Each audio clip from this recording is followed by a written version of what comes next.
नमस्कार। मैं विश्वास राय आपका स्वागत करता हूं टारगेट विद विश्वास राय चैनल में।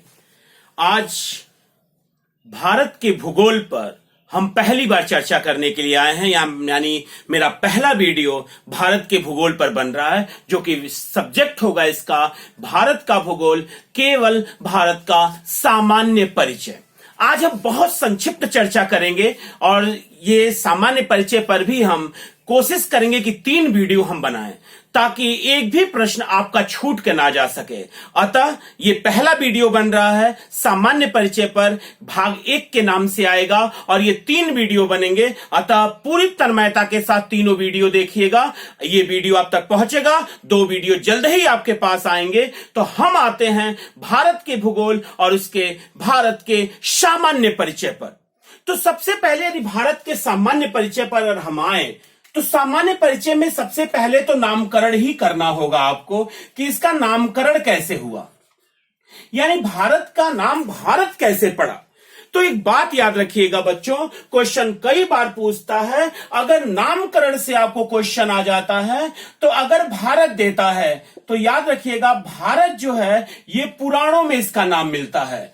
भारत का नाम पुराणों में मिलता है, यानी क्वेश्चन पूछता है भारत का नामकरण यानी नाम हमें कहां मिलता है, तो आपका आंसर होता है पुराणों में मिलता है। अगर इसका एक नाम जम्बू द्वीप भी है, इसका नाम याद रखिएगा जम्बू द्वीप भी है, जो कि बौद्ध दर्शन में आता है, यानी बौद्ध काल में इसे जम्बू द्वीप के नाम से भी जाना जाने लगा। बौद्ध काल में इसे जम्बू द्वीप के नाम से भी जाना जाने लगा। जब ईरानी और फारसी दोनों यानी ईरानी भारत आए तो यहां से एक नदी बहती है मानसरोवर झील के निकट से, जो कि सिंधु नदी है, जो कि ऋग्वेद काल में सबसे अधिक बार उल्लिखित नदी है। इसी सिंधु के नाम पे उन्होंने हिंदू कहा और कहा कि यह स्थल हिंदुस्तान है और इस स्थल पर रहने वाले लोग हिंदू हैं। अतः अगर आपसे क्वेश्चन पूछता है कि हिंदुस्तान शब्द किसने दिया, हिंदुस्तान, तो आप कहते हैं कि ये फारसी की देन है, यानी फारसी हैं, यानी ईरानियों की देन है। फारसियों ने इसे हिंदुस्तान नाम दिया। एक नाम इसी सिंधु नदी को इंग्लिश में इंडस कहते हैं, तो एक नाम आता है इंडिया। तब आप कहते हैं इस इंडिया का नामकरण यूनानियों ने किया है, यानी ग्रीक ने किया है। यानी भारत पुराणों में इसका नामकरण है, जम्बू द्वीप बौद्ध काल में इसे कहा गया, हिंदुस्तान फारसियों ने इसका नाम दिया है, ईरानियों ने नाम दिया है, और इंडिया यूनानियों ने नाम दिया है, जिसको आप ग्रीक भी कहते हैं। और यदि हम इसे नाम आर्यावर्त देखें तो आर्य का शाब्दिक अर्थ होता है एक श्रेष्ठ जनजाति। कई बार क्वेश्चन पूछा है कि आर्य का शाब्दिक अर्थ क्या होता है, तो आर्य का शाब्दिक अर्थ होता है एक श्रेष्ठ जनजाति, यानी हम इस खंड को आर्यावर्त भी कहते हैं। हाँ, वो अलग कंडीशन होती है कि आर्य कहां से आए हैं, इसमें मतभेद है। चूंकि हम भारत का सामान्य परिचय पढ़ रहे हैं तो बहुत सहज भाव से इस क्लास को लीजिएगा, क्योंकि 3 खंडों में वीडियो जाने वाला है। तो ये सामान्य परिचय का पहला खंड है और आप एक क्वेश्चन, आपके पूछे गए क्वेश्चन होंगे जो हमारे मुख से निकल रहे होंगे अगर आप पेपर का एनालिसिस किए होंगे तो। और आपको बता दें कि आप ऐसे चैनल पर हैं कि यहां पर केवल वही बात की जाती है जो आपके क्वेश्चन पेपर में की जाती है, आपको क्वेश्चन पेपर में फेस करना होता है। तो हम बात कर रहे थे जैसे आर्य, तो आप कहते हैं कि आर्य कहां से आए हैं। चूंकि हम सामान्य परिचय ले रहे हैं तो हम बहुत अंदर जाना चाहेंगे थोड़ा सा कि आर्य कहां से आए हैं। तो आप कहते हैं आर्य के आने के लिए 2 लोगों ने अपनी विचारधारा रखी है। पहली विचारधारा रखी कि बाल गंगाधर तिलक ने रखी। बाल गंगाधर तिलक ने एक पुस्तक लिखी, Arctic home of the Aryan. Bal Gangadhar Tilak की पुस्तक थी Arctic home of the Aryan. Arctic home of the Aryan में वो कहते हैं कि जो आर्य हैं वो उत्तरी ध्रुव से आए हैं, उत्तरी ध्रुव से आए हैं। यानी क्वेश्चन पूछता है आर्य कहां से आए हैं, तो कहते हैं बाल गंगाधर तिलक ने कहा कि आर्य जो हैं वो उत्तरी ध्रुव से निकल के आए हैं। उनकी एक पुस्तक हमेशा याद रखिएगा बाल गंगाधर तिलक की, Arctic home of the Aryan. Arctic home of the Aryan में वो कहते हैं कि आर्य जो हैं वो उत्तरी ध्रुव से आए हैं। वहीं एक विद्वान है मैक्स मूलर, मैक्स मूलर एक विद्वान है मैक्स मूलर, वो कहते हैं कि जो आर्य हैं, मैक्स मूलर वो कहते हैं कि जो आर्य हैं वो मध्य एशिया से आए हैं, मध्य एशिया से आए हैं। यानी क्वेश्चन पूछता है कि निम्नलिखित में से किस विद्वान के अनुसार आर्य मध्य एशिया से आए हैं, तो आपका आंसर होता है कि मैक्स मूलर के अनुसार वो मध्य एशिया से आए हैं और बाल गंगाधर तिलक के अनुसार वो उत्तरी ध्रुव से आए हैं। लेकिन सही रूप में आज तक नहीं क्लियर हो सका कि आर्य कहां से आए हैं।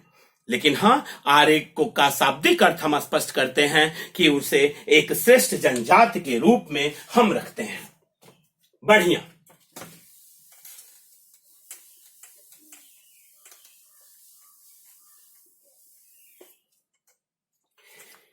अब हम आते हैं इस भारत के क्षेत्रफल की। अगर बात करें हम, ध्यान देना बच्चों कि अगर हम क्षेत्रफल की बात करें, बहुत सामान्य परिचय हम उठाए हुए हैं, तो क्षेत्रफल भारत का कुल 32,87,263 वर्ग किलोमीटर है।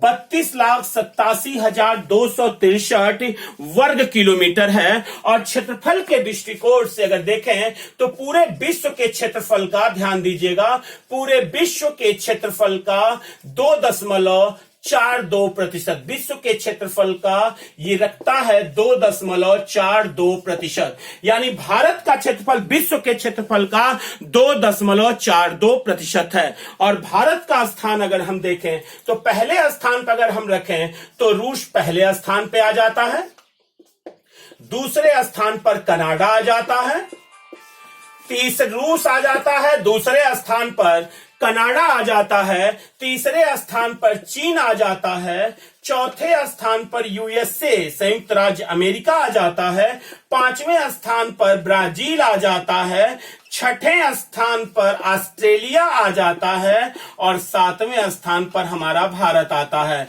और सातवें स्थान पर भारत आ जाता है और आठवें स्थान पर अर्जेंटीना आ जाता है, अर्जेंटीना आ जाता है। यानी अगर आप क्वेश्चन देखें तो कुल क्षेत्रफल है भारत का 32,87,263 वर्ग किलोमीटर। अगर विश्व के क्षेत्रफल का देखें तो भारत के पास कुल 2.42% है। अगर आप इसका क्रम सजाना चाहते हैं तो भारत पूरे विश्व में क्षेत्रफल के दृष्टिकोण से 7वें स्थान पर है, क्षेत्रफल के दृष्टिकोण से 7वें स्थान पर है। और अगर हम क्रम देखें तो पहले स्थान पे रूस है, दूसरे पे कनाडा है, तीसरे पे चीन है, चौथे पे अमेरिका है, संयुक्त राज्य, और पांचवें पे ब्राजील है, और छठवें पे ऑस्ट्रेलिया है, और इसके बाद सातवें पर भारत है और आठवें पर अर्जेंटीना है, अगर हम जनसंख्या के दृष्टिकोण से देखें, ध्यान दीजिएगा, अगर हम जनसंख्या के दृष्टिकोण से देखें तो जनसंख्या के दृष्टिकोण से पूरे विश्व का 17.5%, जनसंख्या के दृष्टिकोण से अगर आप देखना चाहते हैं भारत को तो जनसंख्या पूरे विश्व का 17.5% है। जनसंख्या पूरे विश्व का 17.5% है। और यदि हम क्रम देखें जनसंख्या में तो पहले स्थान पर चीन आता है, दूसरे स्थान पर भारत आता है, तीसरे स्थान पर यूएसए आता है, चौथे स्थान पर इंडोनेशिया आता है, पांचवें स्थान पर ब्राजील आता है और छठे स्थान पर आपका, पांचवें पर ब्राजील हो गया, छठे पर पाकिस्तान आ गया, छठे पे पाकिस्तान, सातवें पे आपका बांग्लादेश आ गया, बांग्लादेश आ गया और 8वें पे आपका रूस आ गया। 8वें पे आपका रूस आ गया। यानी अगर जनसंख्या के दृष्टिकोण से देखें तो भारत दूसरे स्थान पर आता है। यानी क्षेत्रफल के दृष्टिकोण से 7वें स्थान पे और जनसंख्या के दृष्टिकोण से भारत, आप देख रहे हैं कि भारत दूसरे स्थान पे है। क्रम निर्धारित करने के लिए कहेगा आपसे तो चीन पहले स्थान पे, भारत दूसरे स्थान पे, तीसरे स्थान पे यूएसए है, चौथे पे इंडोनेशिया है, 5वें पे ब्राजील है, 6वें पे पाकिस्तान है, 7वें पे बांग्लादेश है और 8वें पे रूस है। 8वें पे रूस है। स्क्रीनशॉट ले सकते हैं, स्क्रीनशॉट ले सकते हैं।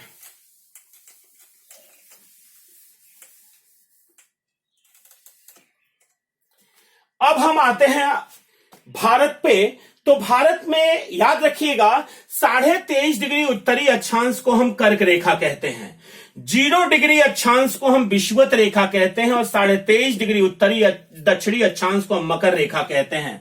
तो 1 मिनट और याद रखिएगा, 23.5 डिग्री जो उत्तरी अक्षांश है, 23.5 डिग्री उत्तरी अक्षांश, 23.5 डिग्री उत्तरी अक्षांश जिसे आप कर्क रेखा कहते हैं, कर्क रेखा कहते हैं, वो भारत को बीच से विभाजित करती है। यानी भारत के 8 राज्यों से होके जाती है। तो कर्क रेखा अगर आप देखें तो गुजरात,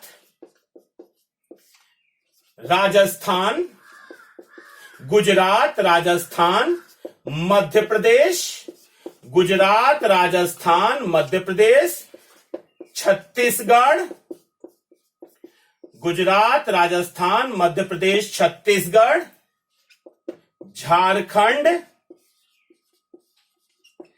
पश्चिम बंगाल,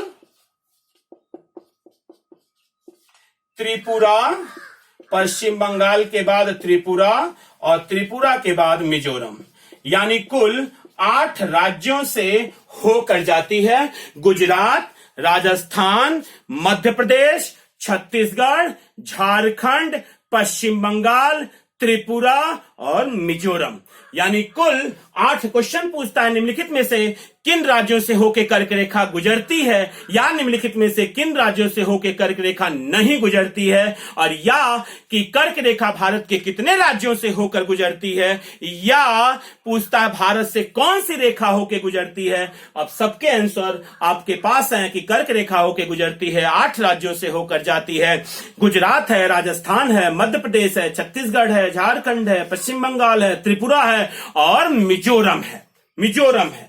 आते हैं टॉपिक पे।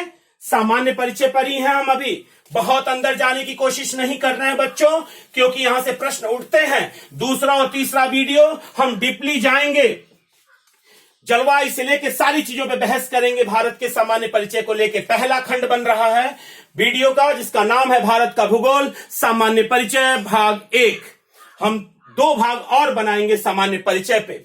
एक बात और याद रखिएगा, भारत का अक्षांशीय विस्तार, भारत का अक्षांशीय विस्तार, भारत का अक्षांशीय विस्तार, भारत का अक्षांशीय विस्तार जो है आपका, वो आप कहते हैं कि 8 डिग्री 4 मिनट उत्तरी अक्षांश से, 8 डिग्री 4 मिनट उत्तरी अक्षांश से 37 डिग्री 6 मिनट उत्तरी अक्षांश तक। भारत का जो अक्षांशीय विस्तार है वो 8 डिग्री 4 मिनट उत्तरी अक्षांश से 37 डिग्री 6 मिनट उत्तरी अक्षांश तक है। यानी जो कन्याकुमारी है वो 8 डिग्री 4 मिनट पे है, और जो आपका इंदिरा कोल है वो 37 डिग्री 6 मिनट है। चूंकि भारत कर्क रेखा पर स्थित है, भारत उत्तरी गोलार्ध में स्थित है, अतः आप ये जान लीजिएगा कि भारत उत्तर में है, यानी गोलार्ध यानी उत्तरी गोलार्ध में है और पूर्वी देशांतर में है। भारत की जो स्थिति है ग्लोब पर वह उत्तरी गोलार्ध के पूर्वी देशांतर में स्थित है। यानी दोनों उत्तर हैं, 8 डिग्री 4 मिनट भी उत्तरी अक्षांश है और 37 डिग्री 6 मिनट भी उत्तरी अक्षांश है, क्योंकि हम उत्तरी गोलार्ध में स्थित हैं। और अगर आप देशांतरीय विस्तार देखें भारत का, देशांतरीय विस्तार अगर आप देखें भारत का, तो 68 डिग्री 7 मिनट पूर्वी देशांतर से 97 डिग्री 25 मिनट पूर्वी देशांतर के मध्य, यानी भारत का जो देशांतरीय विस्तार है वो है 68 डिग्री 7 मिनट पूर्वी देशांतर से 97 डिग्री 25 मिनट पूर्वी देशांतर के मध्य। यानी इसका मतलब ये हो गया कि जो गौर माता है गुजरात का वो 68 डिग्री 7 मिनट पूर्वी देशांतर से 97 डिग्री 25 मिनट पूर्वी देशांतर पर कीबिथु स्थित है। यानी अगर हम भारत को इस तरह से लें, ये पूर्वी देशांतर और ये भी पूर्वी देशांतर। एक बात और याद रखिएगा बच्चों, चूंकि ज्योग्राफी पहली बार स्टार्ट हो रही है, पहला क्लास इस चैनल का है, तो मैं बता दूं कि अक्षांश के द्वारा हम मौसम संबंधी ज्ञान करते हैं और देशांतर के द्वारा हम तिथि और समय का ज्ञान करते हैं। तो भारत का अक्षांशीय विस्तार 8 डिग्री 4 मिनट उत्तरी अक्षांश से 37 डिग्री 6 मिनट उत्तरी अक्षांश तक तथा देशांतरी विस्तार 68 डिग्री 7 मिनट पूर्वी देशांतर से 97 डिग्री 25 मिनट पूर्वी देशांतर के मध्य भारत स्थित है। अगर हम अक्षांशीय विस्तार का अंतर लें तो आप देख रहे हैं 2 मिनट और 29 डिग्री 2 मिनट, ये आपका अक्षांशीय अंतर है। यानी अंतर अगर हम स्पष्ट करें यहां से तो 29 डिग्री 2 मिनट, यानी 37 डिग्री 6 मिनट में से 8 डिग्री 4 मिनट घटाएंगे तो 29 डिग्री 2 मिनट, और यहां से हम करें तो 18 मिनट 25 मिनट में से 7 मिनट घटाएंगे तो 18 मिनट, और 97 डिग्री में से 68 डिग्री घटाएंगे तो 29 डिग्री।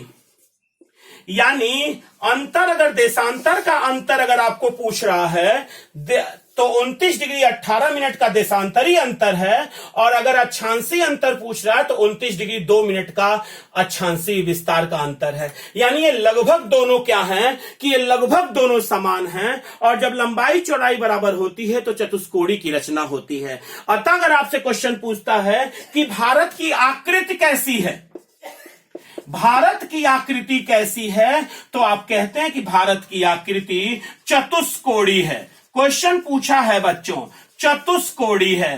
क्यों? अगर कथन कारण वाले क्वेश्चन आ रहे हैं, क्योंकि इनका अक्षांशीय अंतर और देशांतरी अंतर दोनों लगभग बराबर है, इसीलिए जो इसकी आकृति बनती है वो चतुष्कोणीय बनती है। यानी भारत की आकृति चतुष्कोणीय है। मुझे लगता है इतनी बातें समझ में आ रही होंगी। बहुत छोटा टॉपिक हमने आज का लिया है, सामान्य परिचय, और उसमें भी 3 भाग में वीडियो बनने वाले हैं, तो पहला ही भाग है, तो घबराइएगा मत। एक एक प्रश्न क्लियर होंगे आपके, एक एक प्रश्न क्लियर होंगे, इसलिए एकदम निश्चिंत रहिएगा, एकदम निश्चिंत रहिएगा। अब हम आते हैं अपनी बारी में कि आपका यहां पे अंडमान निकोबार द्वीप समूह है।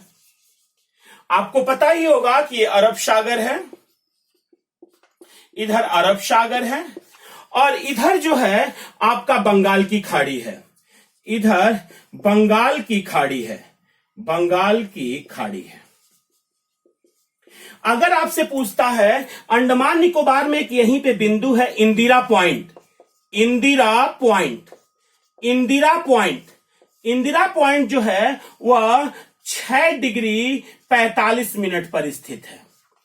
इंदिरा पॉइंट 6 डिग्री 45 मिनट पे है, और यहां पर है कन्याकुमारी, ये है कन्याकुमारी, कन्याकुमारी। तो कन्याकुमारी जो है वो 8 डिग्री 4 मिनट पे स्थित है, और यहां पे है आपका कीबिथु, कीबिथु, कीबिथ जो है वो अरुणाचल प्रदेश में है, अरुणाचल प्रदेश में है। यहां पे है गौर माता, गौर माता जो कि गुजरात में है, गौर माता जो कि गुजरात में है, और यहां पे है इंदिरा कोल, इंदिरा कोल, बच्चों याद रखिएगा, इंदिरा कोल जो कि जम्मू कश्मीर में है। तो क्वेश्चन पूछता है कि भारत का दक्षिणतम बिंदु कौन सा है, तो आपका आंसर होता है इंदिरा पॉइंट। भारत का उत्तरोत्तर बिंदु कौन सा है, तो आपका आंसर होता है इंदिरा कोल। भारत का पूर्वोत्तर बिंदु कौन सा है, तो आपका आंसर होता है किबिथु। और भारत का पश्चिमोत्तर बिंदु कौन सा है, तो आपका आंसर होता है गौर माता गुजरात। यानी सबसे पूरब में, याद रखिएगा, सबसे दक्षिण, सबसे दक्षिण, तब आपका आंसर होता है इंदिरा पॉइंट, इंदिरा पॉइंट। अब आपसे पूछा सबसे उत्तर, सबसे उत्तर, तब आपका आंसर हो गया इंदिरा कोल, इंदिरा कोल। पूछा सबसे पूरब, सबसे पूरब, आपका आंसर हो गया किबिथु। पूछा सबसे पश्चिम, सबसे पश्चिम, आपका आंसर हो गया गौर माता, गौर माता। एक बात और याद रखिएगा, ये 8 डिग्री 4 मिनट उत्तरी अक्षांश से 37 डिग्री 6 मिनट उत्तरी अक्षांश तक, 68 डिग्री 7 मिनट पूर्वी देशांतर से 97 डिग्री 25 मिनट पूर्वी देशांतर के मध्य भारत स्थित है। लेकिन संपूर्ण भारत का जब अक्षांशीय विस्तार पूछेगा तो हमें इंदिरा पॉइंट से उठाना है, यानी 6 डिग्री 45 मिनट उत्तरी अक्षांश से 37 डिग्री 6 मिनट उत्तरी अक्षांश तक बोलना है जब संपूर्ण भारत बोलेगा तब। अन्यथा हमें आंसर हमारा 8 डिग्री 4 मिनट उत्तरी अक्षांश से 37 डिग्री 6 मिनट उत्तरी अक्षांश तक ही रहेगा। क्लियर हो गए? आते हैं आज लास्ट पॉइंट पे आते हैं, जब हम अब चर्चा करने वाले हैं आपसे कि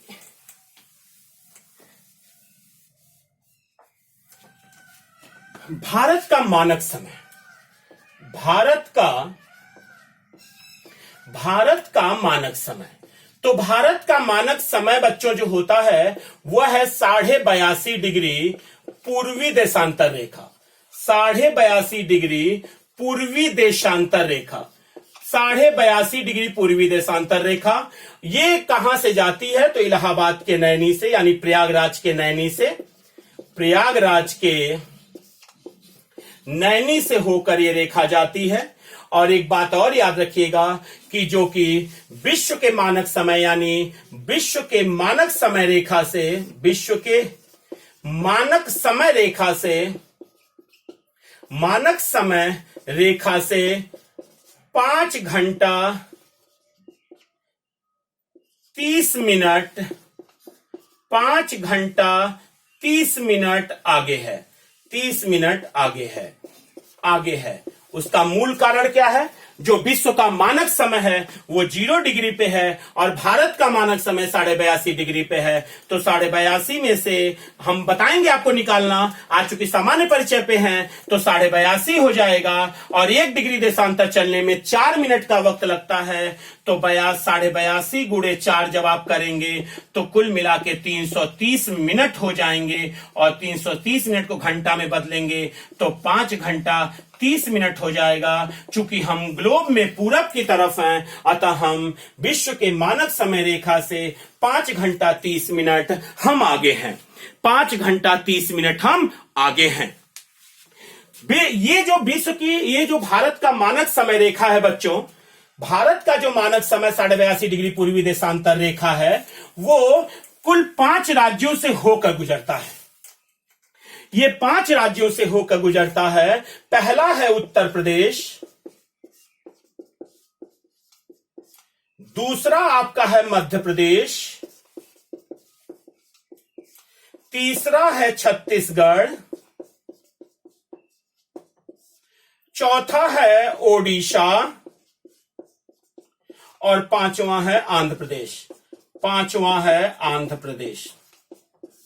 यानी कुल 5 राज्यों से होकर गुजर रहा है, उत्तर प्रदेश, मध्य प्रदेश, छत्तीसगढ़, ओडिशा और आंध्र प्रदेश। आंध्र प्रदेश यानी 82.5 डिग्री पूर्वी देशांतर रेखा को आपने भारत का मानक समय रेखा कह दिया। अब एक टॉपिक पे, छोटे से टॉपिक पे आते हैं, थोड़ी सी चर्चा इनके कटिबंधों पे कर लेते हैं। चूंकि भारत 8 डिग्री 4 मिनट यहां पे है और 37 डिग्री 6 मिनट यहां है, तो 8 डिग्री 4 मिनट 0 और 30 के बीच में है और 37, 30 और 45 के बीच में है। अतः जब आपसे पूछता है कि भारत किस कटिबंध में स्थित है तो आप कहते हैं भारत जो है वह उष्ण एवं उपोष्ण कटिबंध में स्थित है, उष्ण एवं उपोष्ण कटिबंध में स्थित है। और जब आपसे पूछा जाता है कि भारत की जलवायु कैसी है, तब आप कहते हैं कि जो भारत की जलवायु है वो उष्ण कटिबंधीय मानसूनी जलवायु है। उष्ण कटिबंधीय मानसूनी जलवायु है जो भारत की जलवायु है। यानी यदि आपसे प्रश्न पूछता है भारत किस कटिबंध में स्थित है, तो भारत उष्ण एवं उपोष्ण दोनों कटिबंध में स्थित है। और जब आपसे प्रश्न पूछेगा कि भारत की जलवायु क्या है, तो भारत की जलवायु जो है वह उष्ण कटिबंधीय मानसूनी जलवायु है। बच्चों, यहां तक रहा भारत का सामान्य परिचय का खंड 1। बहुत ही हल्का टॉपिक हमने लिया है। बहुत हल्के में इस खंड 1 को हम समाप्त इसलिए करना चाहते थे ताकि आपकी शुरुआत हम कर सकें, और जो भाग 2 और भाग 3 जाएंगे वो पूरे भारत का एक क्रम निर्धारित कर देंगे। तटवर्ती इलाके से लेके, यहाँ की वनस्पतियों से लेके, इनके कटिबंधों से लेके, इनके जो कि द्वीप समूह हैं, लक्षद्वीप समूह, अंडमान निकोबार द्वीप समूह, इन सब पे एक खुली चर्चा दूसरे और तीसरे भाग में होगी। और आपको ये पता भी है कि यदि सबसे अधिक क्वेश्चन पूछा जाता है, ऐसा कोई पेपर नहीं होगा जिसमें भारत के सामान्य परिचय से प्रश्न ना हो। इसीलिए हमने इसको 3 वीडियो बनाने की सोची है। तो पहला वीडियो आपके पास जा रहा है जो खंड 1 के नाम से जाएगा, और आशा करते हैं कि ये आप बहुत पसंद करेंगे। और क्यों ना हो, हमारे पिछले दिनों के वीडियो को देखें तो मात्र 2 हफ्ते में आपने हमारे सब्सक्राइबरों की संख्या आपने के तक पहुंचा दी है। यानी 1000 से ऊपर सब्सक्राइबर केवल हमारे 2 हफ्ते के अंदर ही आ चुके हैं। अतः आपका प्रेम, इतना प्रेम देने के लिए बहुत बहुत धन्यवाद। और आशा करते हैं कि हमारे सारे वीडियो को आप जरूर देखेंगे, स्किप नहीं करेंगे, क्योंकि बहुत ही महत्वपूर्ण वीडियो होते हैं। और सब्सक्राइब, लाइक और शेयर करना तो एकदम नहीं भूलेंगे। मुझे पूर्ण आशा है क्योंकि मेरी वीडियो आपको पसंद आ रहे होंगे। साथ ही इसके साथ अब दूसरे वीडियो को लाने के लिए बहुत ही जल्द आपके पास पहुंचेगा। तब तक के लिए इजाजत दीजिए। बहुत बहुत धन्यवाद। जय हिंद।